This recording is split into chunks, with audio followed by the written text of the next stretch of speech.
Thorpe Park have stuck with the theme for this year in UK theme parks, and they've gone and reimagined their previous Ghost Train to be called Ghost Train. The ride has been completely redone to not only no longer include the bald-headed magician, but also to reignite the experience into something completely different. There's a lot to go through in this honest review, but not a lot of photos inside to go with it. So I'm going to try my best to Photoshop and envision what's in there so you guys can kind of get an idea of, funnily enough, what's in there. And on all of it, I'm going to give my very in-depth and honest analysis and opinion, because in all honesty, it's very interesting. Whether that's a good thing or a bad thing, you'll find out. But if you are new around here and you do go on to enjoy this video, then please subscribe to stay tuned for more in-depth reviews. And also plenty more videos too, because in 2 weeks' time, we're going to be riding Hero at Flamingo Land all day for charity. Donate down below. So of course, the ride was known as Derren Browns Ghost Train, and it opened back in 2016. And somewhat I've explained the history before in videos so many times. So I'm just going to go straight into the review. I don't want this to drag out. Starting with the outside exterior itself.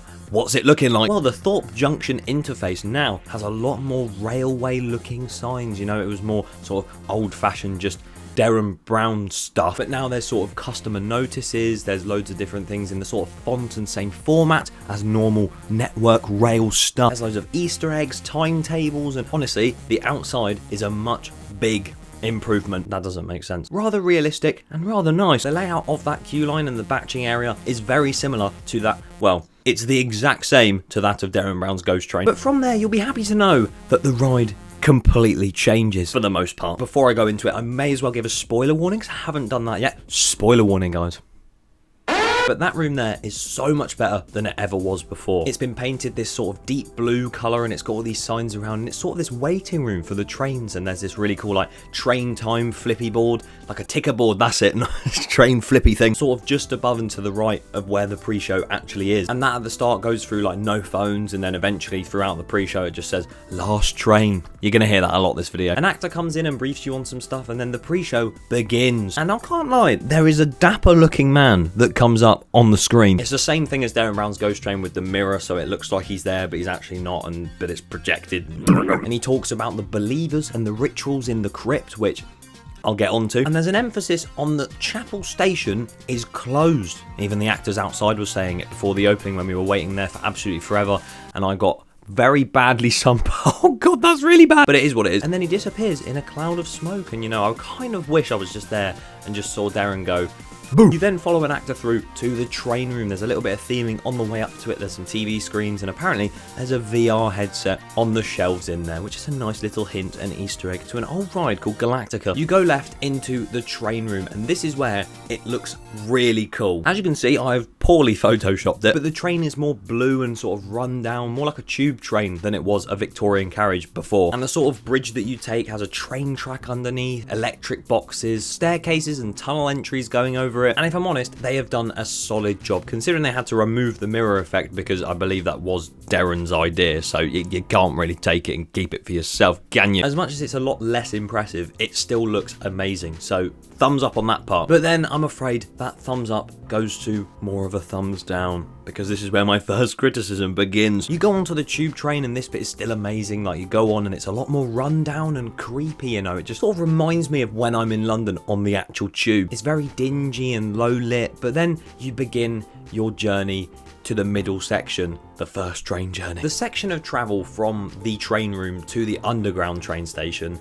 just feels a little bit like it's lacking. The actors do an amazing job, as they always do throughout the entire experience, but I feel it just needs a bit more storyline in there, or something happening at least. It could have some more dialogue, it could have some more scares maybe, or even screens. It might have boom. I swear, if he just popped out of nowhere, I'd laugh so hard. It's not the greatest part of the ride, but then again, it could be just to build up that creepiness where you sort of don't know what you're going into, but I just wish there was a bit more story there. You exit off into Chapel Station because, oh no, we're not supposed to stop here, but we've gone and stopped there, guys. Round of applause for the train driver. What an absolute You follow the same route that you went on Derren Browns Ghost Train, down into sort of the back ways of the train line. You go behind the doors and you enter the crypt. And I do think this scene is very good, you know. It's very theatrical, very, very different I mean, very, very, compared to the old one, considering at one point it was just a train room, train jump scare, which was amazing. I still kind of prefer that, I can't lie. And then it became a little scare maze where you walk down a train line. There was like a really loud...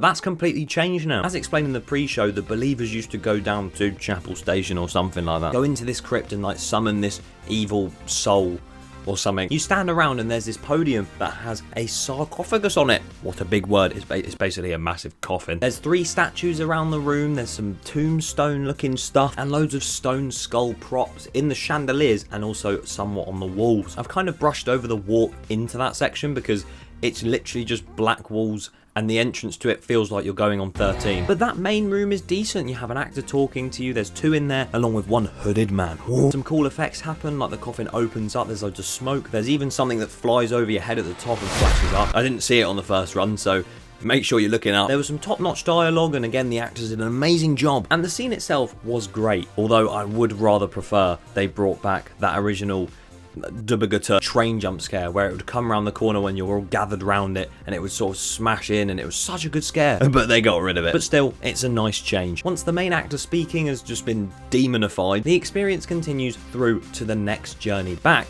to that train room, and this journey on the train is so much better than the first one. And this train journey is so much better than the first one. 10 times better. Almost perfect. There's a really good build up. The actors sort of start getting possessed again, and then suddenly the lights go out. If you've ever been on a Dungeons attraction when like the Jack the Ripper scene or Molly Crow, whatever her name is, the room goes black and then an actor appears. Are you ready? That happens at either end of the train, and it can scare the heebie-jeebies out of you because with it there's loads of flashing lights, smoke effects even, and then this red light comes over, and even the UV light, which is accompanied by loads of UV paint written all over the inside of the train, which actually looks so cool. It's like Merlin got a deal with a UV paint company after Curse, and then this. It genuinely really caught me off guard the first time I did it, so it's probably my favourite part of the ride. Oh, and right at the end it even plays the see it, say it, sorted announcement, and I can't lie, I died at that point. That was so funny. Best ending to a ride I've ever seen in my life. Although that was a brilliant finale, but the finale